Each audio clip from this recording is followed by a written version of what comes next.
You probably already believe China is less free than the West. You've seen the AI-powered censorship, the surveillance state, and people being detained simply for what they post online. But having lived in China for 29 years, there is a part of my experience that doesn't quite fit that picture. The idea of unfreedom was invisible to me, even though I knew my reality was far from true freedom. In fact, in some ways, daily life felt more stable, more predictable, even clearer than what I sometimes experience in the West today. And I keep hearing this exact observation echoed by entrepreneurs, artists, and foreign expats. They all say, China doesn't feel as unfree as we assume, and the West doesn't feel as free as we think. So what is truly going on here? If both of these realities can feel true at the same time, we are missing something fundamental about what freedom actually is. To resolve this paradox, I delve into two distinct layers of freedom.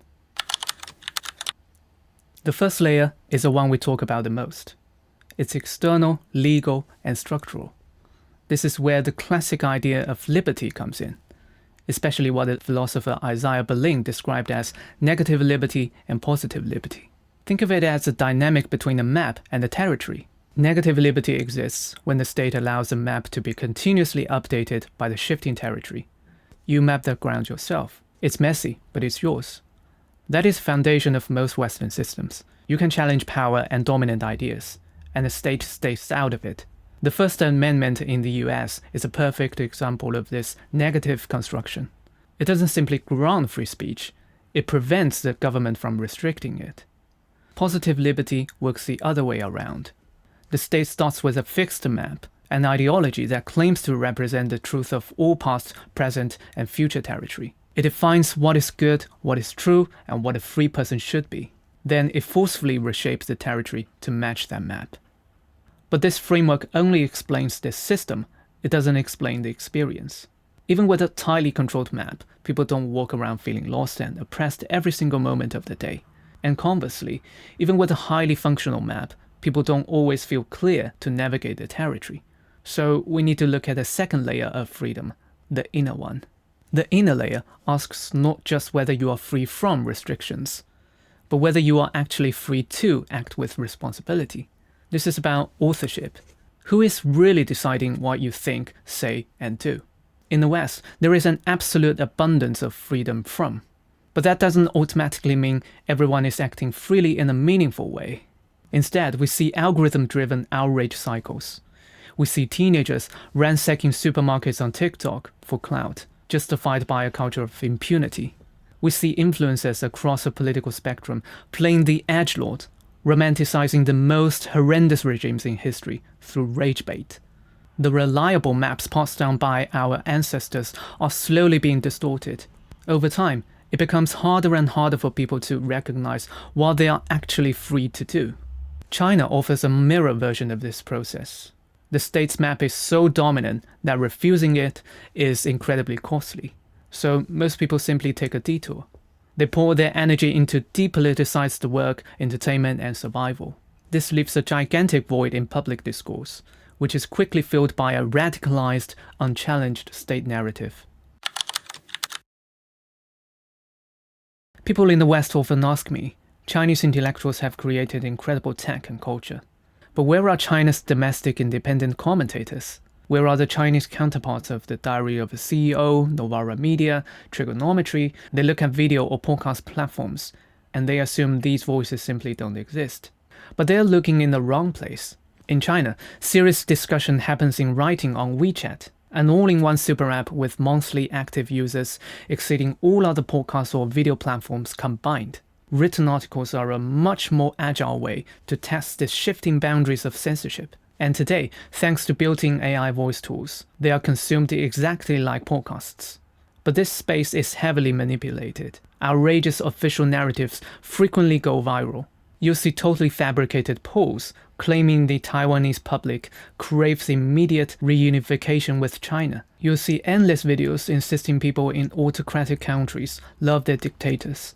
To confront this, politically savvy commentators tirelessly post articles on WeChat in clever ways to tell the truth. One of the most respected pro-liberty intellectuals on WeChat is Liu Yu. In the tightly controlled public discourse of today's China, she has masterfully employed a subtle historical analogy style to analyze autocratic regimes around the world. By discussing the history of Iran, Venezuela, and Russia, she shows how revolutionary idealism and anti-imperialist fervor can turn into violent suppression and economic collapse. She maintains a strict academic tone and never mentions China directly. Yet, even this veiled history is rarely tolerated. During global conflicts, like the Iranian regime's massive crackdown on dissidents, the collapse of Maduro's dictatorship, or Russia's invasion of Ukraine, I watched countless Chinese citizens repost her articles. Again and again, articles simply telling the true history of these regimes were swiftly deleted the moment they went viral, drowned out by state propaganda. We're so familiar with this pattern because it has always been part of a massive radicalized information warfare campaign aimed at manipulating public awareness regarding the true nature of the regimes Beijing had allied with. Liu Yu quietly fights not only these radical historical narratives, but also state-promoted social stigma. In today's China, the authorities strictly prohibit any mention of homosexuality in TV shows and films, and several popular authors have even been imprisoned simply for writing gay fiction. Yet she openly celebrates the growing acceptance of same-sex relationships in large cities like Shanghai, knowing full well her articles will be scrubbed. Today, when we enjoy someone like Tony from LC Science mocking radicalized liberal influences in the West, we are often too quick to forget the liberal Chinese citizens fighting a daily, high-stakes battle for their most basic rights. This top-down radicalization behind China's Great Fire War perfectly mirrors the bottom-up version in the West, just on an industrial scale. But for commentators whose outright defense of the truth gets them banned entirely, the only option is digital emigration.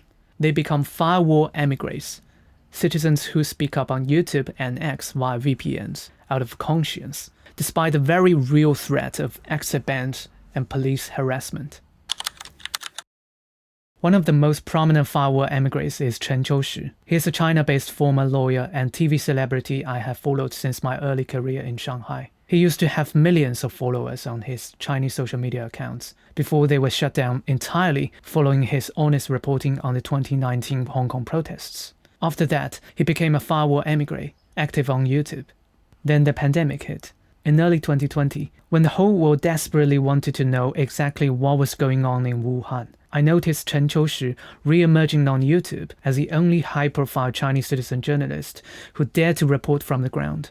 He boarded the last train into the city just before the lockdown was sealed, already knowing he had attracted the attention of the authorities. What followed were more than 100 posts from Wuhan over 2 weeks. The sick, crammed into hospital corridors, the struggles of residents to get treatment, the fear and confusion of a city of 11 million people that had been silenced.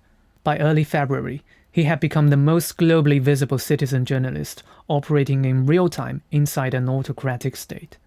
I vividly remember watching him, knowing the immense pressure he was under. After authorities started to harass his family back in Qingdao to force him to stop his reporting, he shouted in front of the camera, "I'm not even afraid of death. You think I'm afraid of the Communist Party?"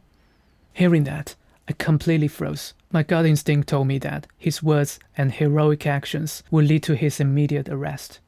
Unfortunately, I was right. He vanished shortly after and was secretly imprisoned without a fair trial for 2 long years. At the time, I was inspired by his bravery and started to campaign for his release on social media, knowing that even this minor action could result in state surveillance of me. After the authorities were forced to release him from detention under immense public pressure, Chen Qiushi became a powerful symbol for the global pro-liberty community. Now, he continues to create content about secure property rights, free market capitalism, and the rule of law, the very forces that fundamentally powered China's own economic takeoff. Despite heavy surveillance and an exit ban preventing him from leaving the country, a steady stream of talented professionals, lawyers, artists, writers, entrepreneurs, and academics have traveled from every corner of China to visit him. They knew they were being monitored and that associating with him carried tangible risks, yet they made the journey anyway. In a society where fear so often silences connection, their presence spoke volumes. It represented an underground current of solidarity, respect, and a shared yearning for truth. Every time I watch Chen Qiushi's videos, they remind me of American TikTok refugees who digitally migrate to Chinese social media platforms like RedNote to escape Western digital constraints. The glaring irony of this cross-migration perfectly encapsulates the core sentiment. China's unfreedom mirrors the West, just in a very unexpected way. It was the stories of these Chinese intellectuals that prompted me to start making these YouTube videos in the first place. I want to let people know just how deeply Chinese citizens cherish the platforms built in the West that allow for a true free market of ideas. Without them, many precious voices in China would never be heard at all. I'm not arguing that China is secretly becoming as free as the West, or vice versa. But I'm saying that only an open society can build the tremendous truth-telling capacity that makes someone like Chen Qiushi possible, a high-profile exception that the regime is forced to feel ambivalent about. I do not want to witness the last space for Chinese citizens' freedom become hopelessly radicalized. This open discourse in the West is our last hope. You may not realize how luxurious it truly is to be able to sit down, calmly and freely debate issues with someone who holds opposing political views. I just want to say, please do not take that freedom for granted. Use it while you still have it. If you value this perspective and want to help preserve these stories, please consider subscribing. Thank you for watching. Stay well.